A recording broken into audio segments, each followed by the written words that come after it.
Shalom dan selamat pagi. Perkenalkan, nama saya Fitriani Elizabeth Purba, NIM 21010118 dari grup D. Saya adalah salah satu mahasiswa dari Institut Agama Kristen Negeri Tarutung. Di sini saya ingin memenuhi tugas teori belajar dan pembelajaran dari Bapak Baginda Sitompul MPDK.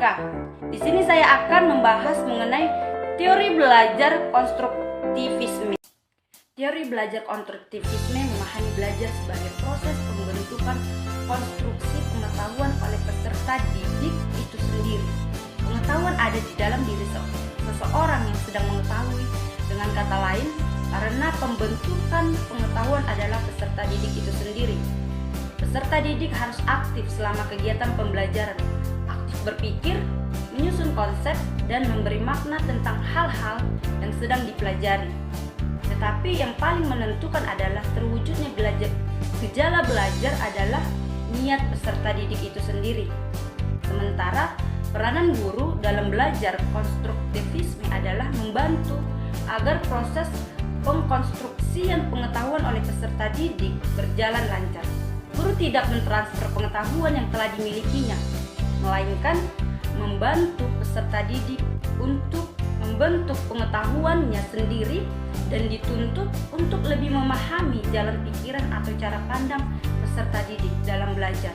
Nah, ciri-ciri belajar konstruktivisme yang dikemukakan oleh River dan Oldham yaitu sebagai berikut. Yang pertama, orientasi, yaitu peserta didik diberikan kesempatan untuk mengembangkan motivasi dalam mempelajari suatu topik dengan memberi kesempatan melakukan, yaitu peserta didik mengungkapkan idenya dengan berjalannya berdiskusi, menulis, membuat poster, dan lain-lain.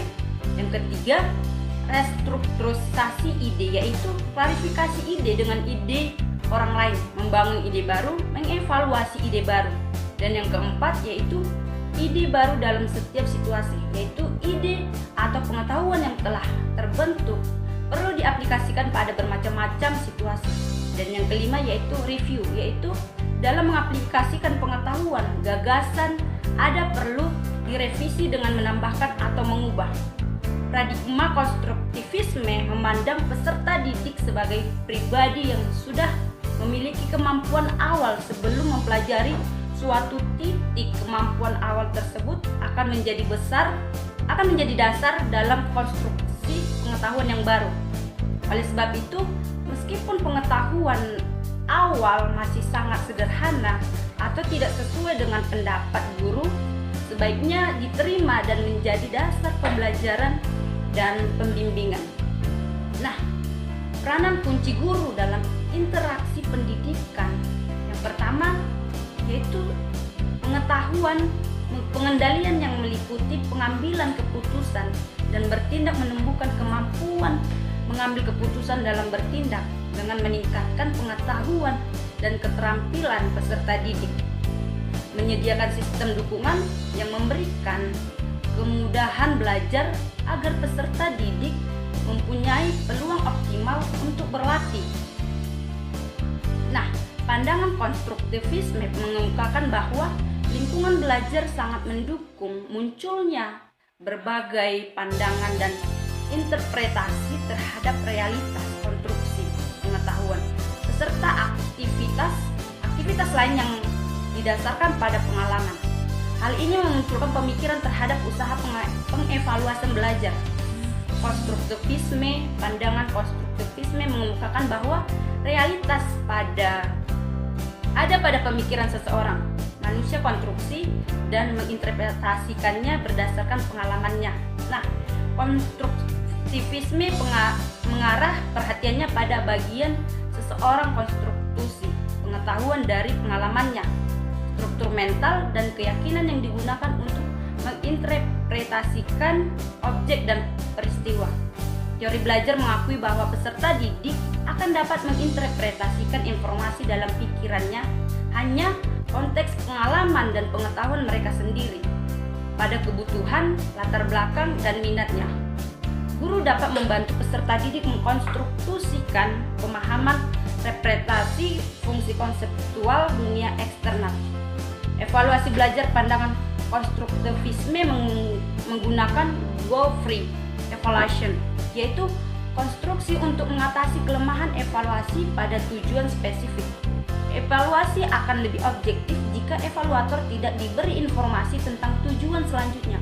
Jika tujuan belajar diketahui sebelum proses belajar dimulai, dan evaluasinya akan berat sebelah. Pemberian kriteria pada evaluasi mengakibatkan pengaturan pada pembelajaran. Tujuan belajar mengarahkan pembelajaran yang juga akan mengontrol aktivitas belajar peserta didik. Nah, lalu seperti apa implikasi teori belajar konstruktivisme ini dalam pembelajaran?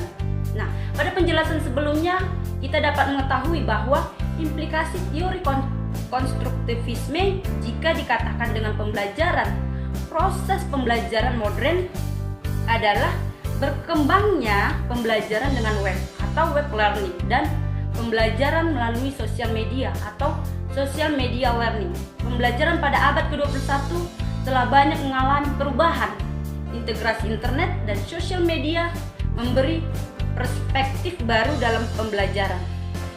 Pembelajaran dengan sosial media memberikan kesempatan kepada peserta didik untuk berinteraksi, berkolaborasi, dan berbagi informasi dan pemikiran secara bersama. Sama halnya dengan pembelajaran melalui sosial media. Pembelajaran melalui web juga memberikan kesempatan kepada peserta didik untuk melengkapi satu atau lebih tugas melalui jaringan internet. Selain itu, juga dapat melakukan pembelajaran kelompok. Nah, menggunakan fasilitas internet seperti Google Sheets, model pembelajaran melalui web maupun sosial media ini berjalan dengan teori konstruktivisme di mana peserta didik adalah pembelajar yang bebas, yang dapat menentukan sendiri kebutuhan belajarnya.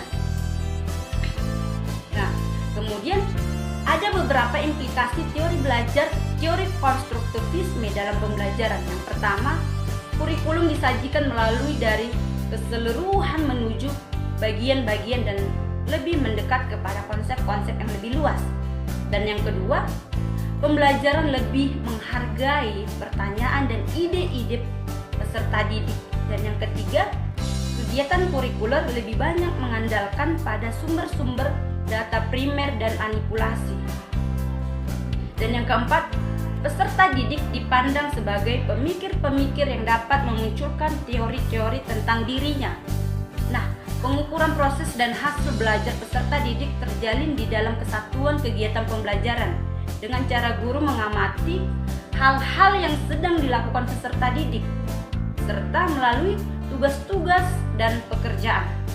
Dan yang keenam, peserta didik banyak belajar dan bekerja di dalam grup proses. Dan yang ketujuh, memandang pengetahuan adalah non-objektif, bersifat temporer, selalu berubah dan tidak menentukan. Dan yang kedelapan, belajar adalah penyusunan pengetahuan, sedangkan mengajar adalah menata lingkungan agar peserta didik termotivasi dalam menggali makna. Nah, demikian tadi pembahasan mengenai teori belajar konstruktivisme dan implikasi dalam pembelajaran. Sampai jumpa pada video berikutnya. Terima kasih. Tuhan Yesus memberkati.